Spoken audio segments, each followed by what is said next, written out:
เนี่ยโยมไปโยมไปเก็บเลยกันละ ครั้งเนี่ยเลยเนี่ย เก็บเลย ตัวมัน โอ้ยโอ้ยโอ้ยโอ้ย มันเฉียว โอ้ยโอ้ยโอ้ยเดี๋ยวไปส่วนลงมาส่วนลงมาไว้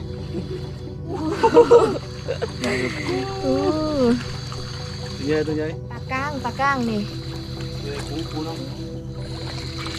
ตัวใหญ่สุดนี่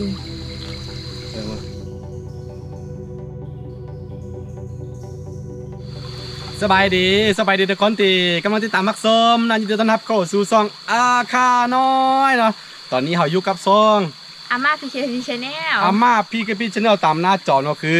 ฮอตฤดูที่เราสิไปไต่ปูไต่กบกันแล้วเนาะคือมื้อนี้เราสิมาจับปูภูเขากันเด้อทุกคนเนาะรู้สึกว่าปีนี้เรายังบ่ทันได้มาจับจักเถื่อเนาะแม่นบ่ ยังบ่ทันมาเถอะ คือว่าซองอาม่าพี่กับพี่เพิ่นเคยทายอยู่แต่ว่าเรายังบ่ทันได้มาจับเถื่อเนาะอันนี้จะเป็นครั้งแรกในรอบปีนี้เนาะสิมาจับปูภูเขานะทุกคนเนาะเดี๋ยวลุ้นไปนํกันว่าเราสิได้จักโตเนาะมื้อนี้เรามากับ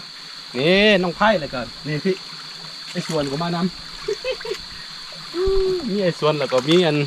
น้องไส้เนาะเรามานำกัน 3-4 คนบวกกับตัวนี้เนาะโอเคเราสิไป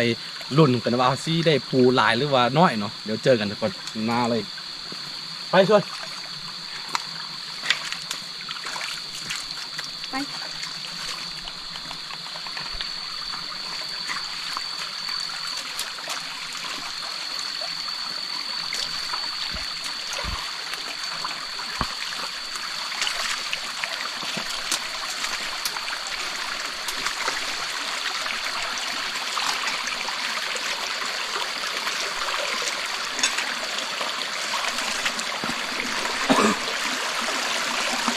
เพื่อนเวลาเดินป่ากลางคืนเนาะแนะนำให้เบิ่งด้วยว่าแต่เทิงลงมาเพราะว่าบางที่เฮาบ่ฮู้ตัวนะบางที่เฮาย่างไปด้วยไปตามงูเขียวมันหยังเนาะแล้วงูเขียวสิแลบลิ้นใส่เฮาอ่ะนะ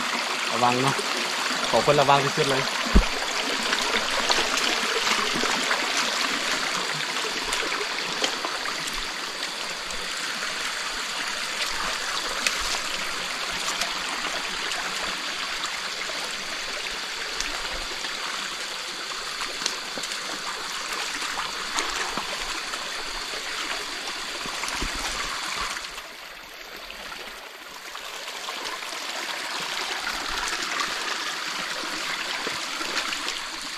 ส่วนไม่ใช่สิ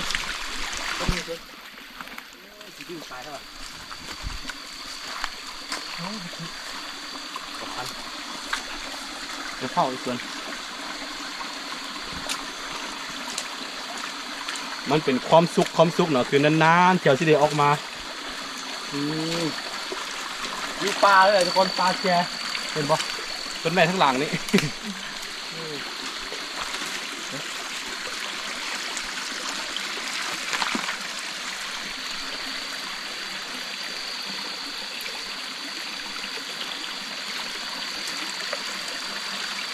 ส่วน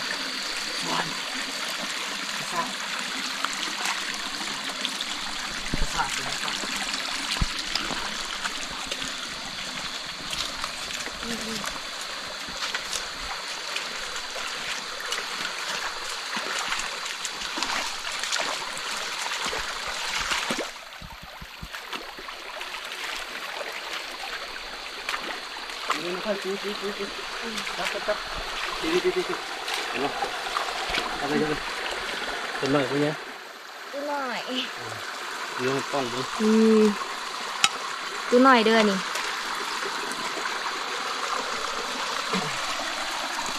ปลาซิวหน่อย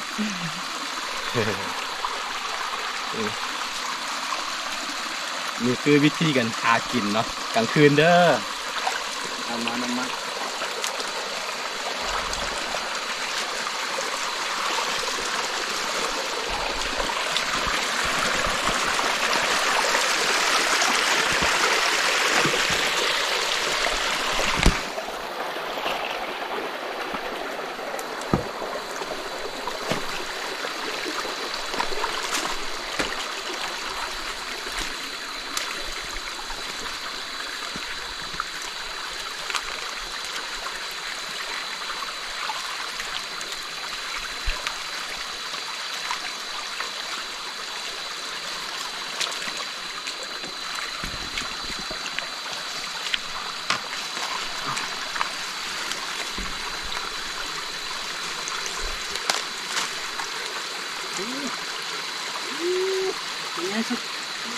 พันง่ายขึ้นนี่แหลมสวยแรง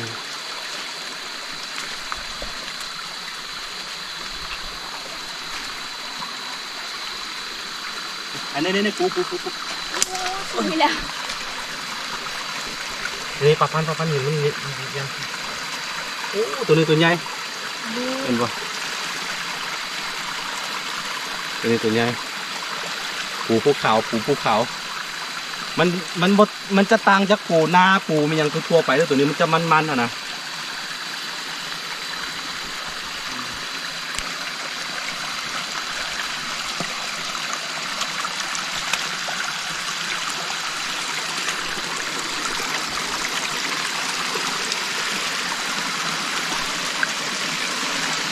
นี่ปลาคันนี้ ตายปะเอาเก็บ นี่ปลาคันเด้อนี่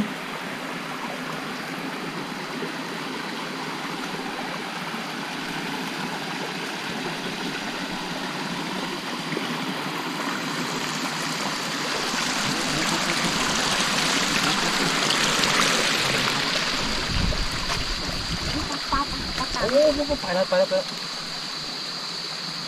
นี่นะ นี่ปูไอ้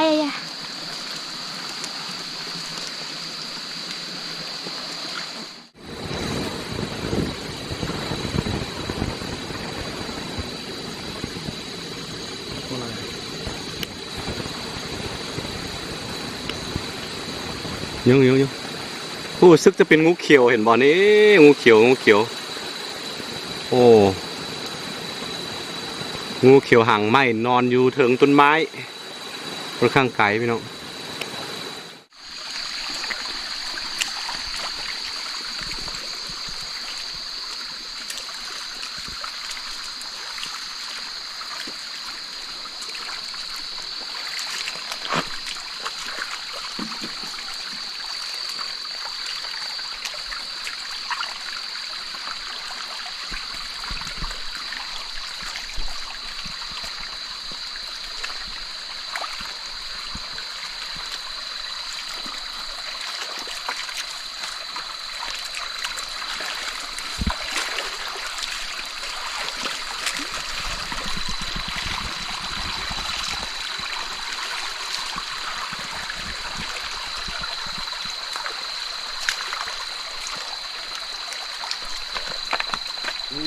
ปูเห็นไหมป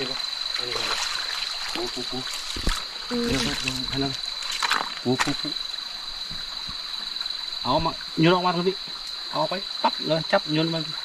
นี่เห็นป่ะเอามาปูภูเขา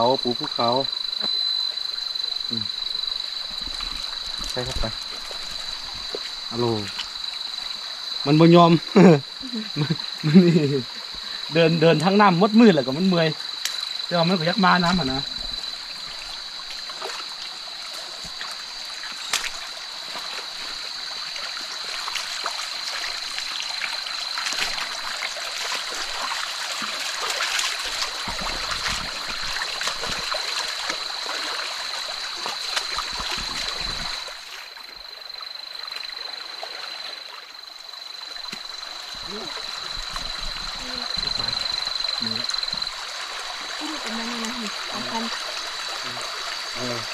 เลิกคนไม่เห็นสาย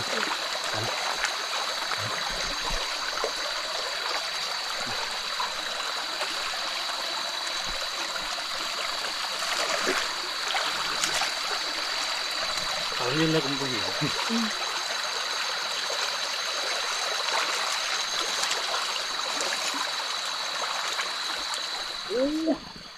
กบส่วนจับไอ้ส่วนจับโอ้ตัวใหญ่กบภูเขาใช่ไอ้เส้นจะขึ้น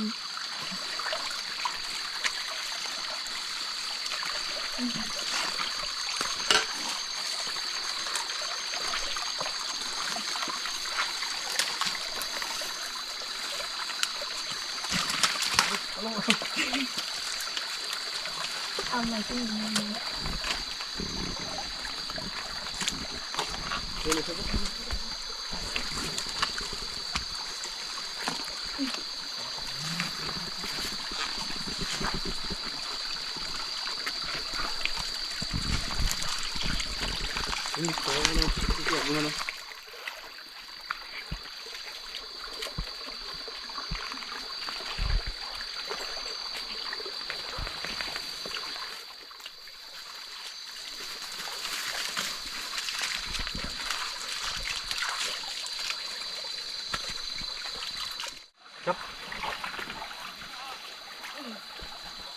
ปลาก้างนี่ ปูเนาะ อืม ปู อืม สวนเผ็ด นี่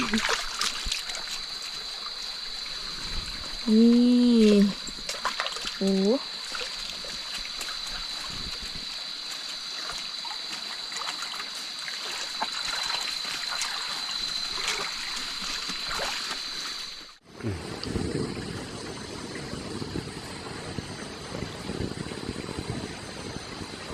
มันคือห้างตัวมิ่มเด้อทุกคนเด้อเห็นบ่อลวดลายโอ้ตัวมิ่มยุ่งดิ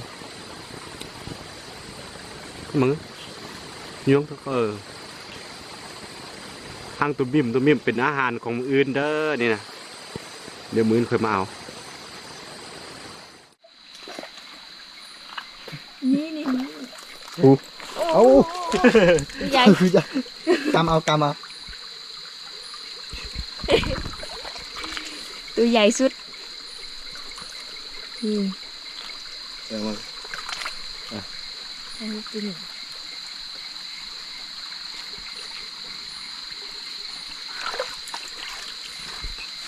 ตัวใหญ่ทั้งนั้น โอ้ยส่วน ไปเจอไปยังนะ ปูใหญ่สุดเลย นี่ก็ไม่รู้ด้วยนี่ตัวอะไรถึงแล้วไม่ใช่ไหม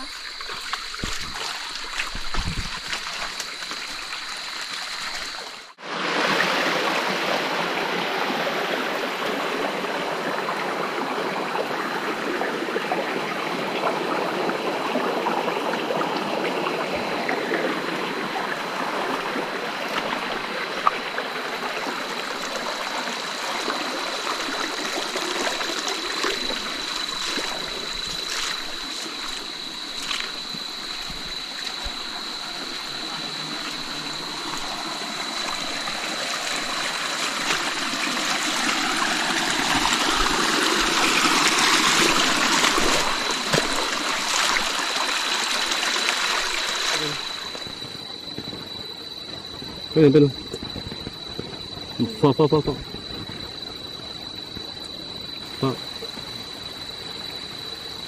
ยังไม่เห็นตัวมันเห็นแล้วเ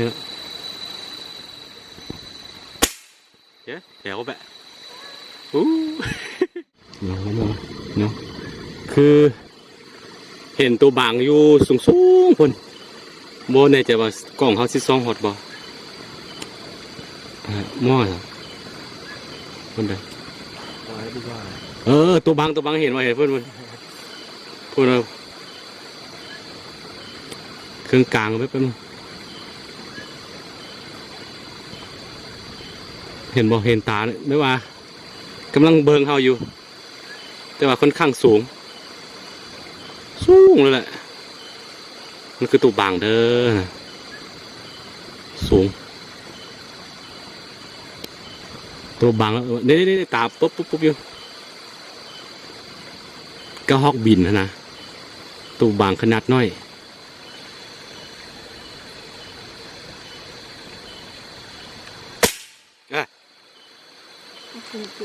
บุเทไหม อะไรยิงนี่เริ่มไฟ มันก็ยุคเขาบุยแบบบุยแบบเพื่อ啥เสียแล้วเนาะ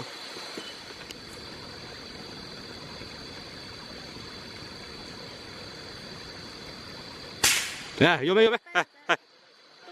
เกิดอะไรกันละ ครั้งยันเลยเนี่ย เกิดอะไร ครั้งยันเลย เบิ่งกันเป็นภาษา ถ้าพูดเลย ก็เงินไม่หรอหาว่าเงินก็เงินเนี่ยเห็นป่ะเฮ้ยตัวมากันเอ้าแกเข้าไปไหม ครั้งตรงนี้เหรอจะใส่ แกเข้าไปไหมได้สิ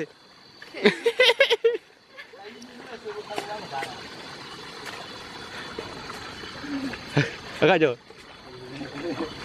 คือ tôi tao vô rồi แล้วก็เลย thế phải tụm nhớ tụm nhớ แล้วก็ à thế ta tụm nhớ à bây giờ vậy tụm nhớ phải à ไม่ใส่ nó xích chè chứ ไม่ใส่ nhé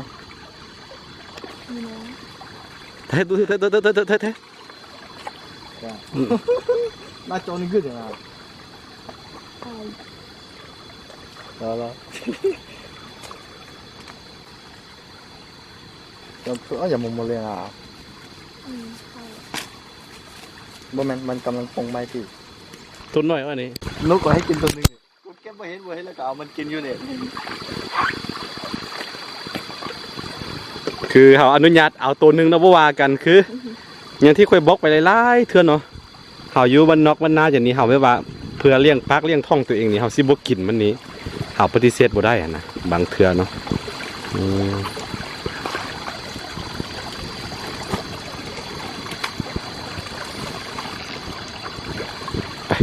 ตัวลูกก็ดูไอ้มาพี่ไปคือตอนนี้เขามาออกมาอยู่เกี่ยมกับไปบ้านสวนคือจุดที่เขามามันคือสายน้ำมันเป็นต้นน้ำของอันบ้านสวนเฮานี่แหละทุกคนเนาะนี่เดี๋ยวเสียเบิ้งหลายสุด หนักเดี๋ยวกลับไปฮอดบ้านสวนแล้วเสียเบิ้งอีกทีนึงตอนนี้มันเต็มแล้วเนี่ยตะกล้องลงมาพี่มาโยงมาครับ เดี๋ยว มัน นะ มันเต็มแล้วนะนี่เห็นบ่เต็มเลยโอ้เต็มเดี๋ยวกลับไปบ้านสวนแล้วสิให้ทอกใส่อันคุเนาะเบิ้งอีกทีนึงเอาสิ้นนับเบิ้งว่าเขาได้จักโตหั่นนะความหมายเอาตัวนี้มีหู เนี่ย ตัวนี้มีหูเว้ยหูพิเศษเอ้ยนี่เห็นบ่เห็นบ่มีหูบ่มีหูอ่ะ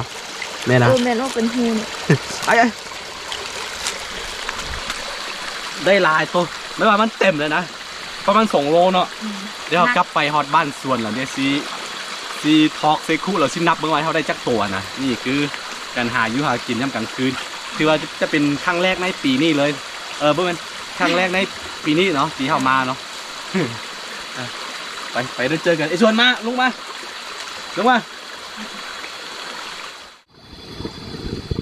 อะไรก็จะ ไอ้ชวนลงมาไอ้ชวนลงมาไว้ เดี๋ยวโชว์อะไรอยู่อย่างนี้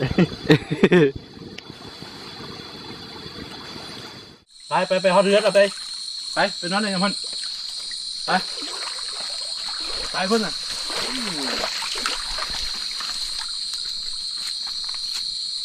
นี่ทางไปสวนเขาฮอดบ้านสวนแล้วพี่น้อง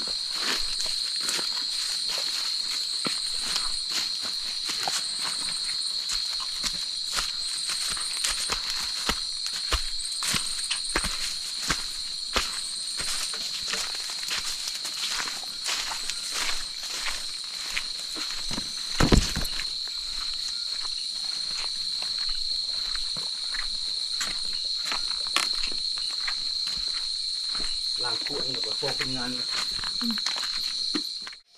คือทุกคนตอนนี้เขาก็มาฮอดบ้านสวนเฮาแล้วเนาะเขาซีเบิ้งผลงานของเฮามื้อนี้ว่าเฮาได้จักตัวน้องไผ่เนาะแล้วน้องไผ่ทอกเบิ้งเข้ามาโยงพี่แป๊บนึงเด้อเข้าไว้เ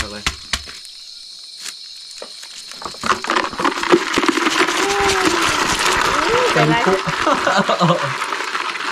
ตัวนี้มันเจียวนักใส่เลยบ่นักใส่นี่ เราลองตรงนี้ยับเต็มคู่แล้วดิ 1 2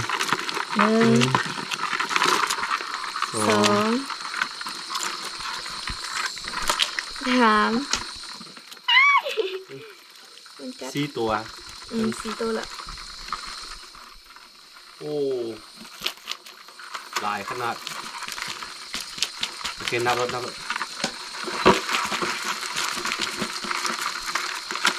เส้นละ 6 7 7ตัว8 9 10 11 12 13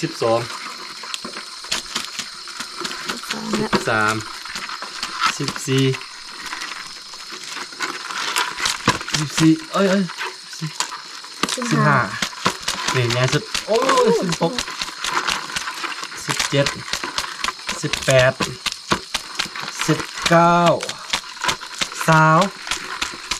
21 22 23 24 25ไอ้เดี๋ยวตัวนี้26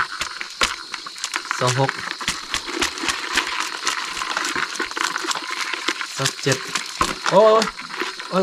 27ละ28 29 30 31ตัว 31โอ้โห โอ้ได้หลายแล้วนะ 31ก็กินในประมาณ 3-4 มื้อจนนี่คือเอาอยู่สวนนะอยู่สวนนี่บ่ต้องไปซื้อเป็นอย่างเลยเนาะตอนนี้ก็เอาหากินแบบนี้ไปก่อนอีกประมาณ 5-6 เดือนเราก็สิเลี้ยงปลาอยู่นี่ก็น่าจะมีอาหารกินจะมีเอาเลี้ยงเป็ดเลี้ยงไก่อยู่นี่เดี๋ยวเลี้ยงปลาเลยก็โอ้30กินแล้วตอนนี้ทุกคนเพิ่งเอาถ้วยเอาคุเอาถ้วยมาใส่อันนั้นปลาหน่อยตัวนี้มีหูนะมีหู เอายังบ่ตายให้ได้อยังนี่เซ้ย โอ้สู้ชีวิตขนาดเอามันยังได้เอาอันนั้นก็ได้นี่ นี่ บ่เอาคุอันนั้น ที่นี่มัน เอากุกเอาปลาเนี่ยใส่น้องซ้ำวิธีชีวิตของเราบ่ต้องไปหวยหาไม่อย่างไรพี่น้องเอ้ยมันอยู่ที่ค่อนข้างอุดมสมบูรณ์นะบ่แน่จะว่าอีก10 ปี20 ปีข้างหน้ามันสิเป็นยังไงเนาะแต่ณตอนนี้ครับมันยังมีอยู่มีกินมันก็ขึ้นกับว่าผู้คนก็เพิ่มขึ้นแล้วว่าถ้าเอาหูกินนะเอาหูกินมันกับบ่หมดคือปูอย่างนี้ช่วงนี้กับอันนั้นเนาะมีหลายยามมันออกไข่เอากับบ่เอาทุกคนนี่แหละเนาะมีส่วน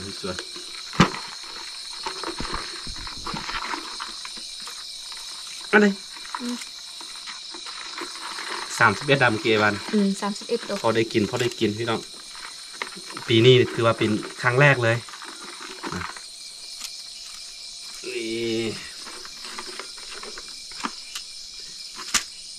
เต็มบุยมันใส่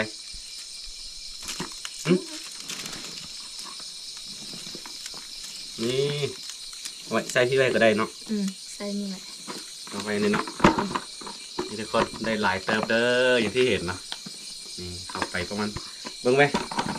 ตัวบุ้งทึกแล้วก็ออกตุ่มเป็นแดงเลยเนาะคืออันนี้คือวิธีชีวิตแบบบ้านๆของเราเนาะเขาอยู่สวนนะตอนนี้เขาอยู่สวนผู้ใดเข้ามาติดตามไม้แล้วผู้ใดเป็น FC อยู่แล้วก็อย่าลืมเนาะเข้าไปกดติดตามทั้งซ่องของนั้นน้องไผ่เด้กับน้องทรายเนาะซ่องกันอาม่าพีเคพีชแนลอาม่าพี่แค่พี่ชแนลเนาะมาตามหน้าจอนี่เด้อทุกคนอย่าลืมเข้าไปกดติดตามเนาะอันนี้ก็จะฝากคลิปนี้ไว้แล้วเจอกันในคลิปหน้าเนาะอย่าลืมกดติดตามไว้เนาะแล้วเขาจะจะหาเวลาว่างๆเนาะลงคลิปไว้ว่าแต่ละมือให้ถ้า FC ได้รับได้ชมกันเนาะแล้วเจอกันในคลิปหน้าทุกคนสบายดีสินอนนี่พี่ดิแต่ละคนเนี่ยปล่อยของกันไม่หยุดเลยจริงๆนะครับแต่บอกเลยว่านี่มีทีวีแล้วทุกคนเด้อยังบ่จบ ทีวีเอาทีวีมาปะกำลังเบิ่งซองเวิร์กพอยต์เนาะตัว3เนาะพลังคนแกร่งหัวใจฮีโร่เอามีโซลาร์เซลล์ได้เห็นบ่โซลาร์เซลล์ขนาดเท่าไหร่ฮู้อ่ะเดี๋ยวอยู่นี่เขาเบิ่งยัง12โวลต์ไปเลยนะ12ประโยชน์ที่ทำงานลูกชายของผมทำงานหนักสะดวกสบายเลยด้วยวะถ้ายังบ่มีโต๊ะยังเดี๋ยวไปหาโต๊ะมาใส่เนาะนิวโรเบียนมีวิตามิน B1 B6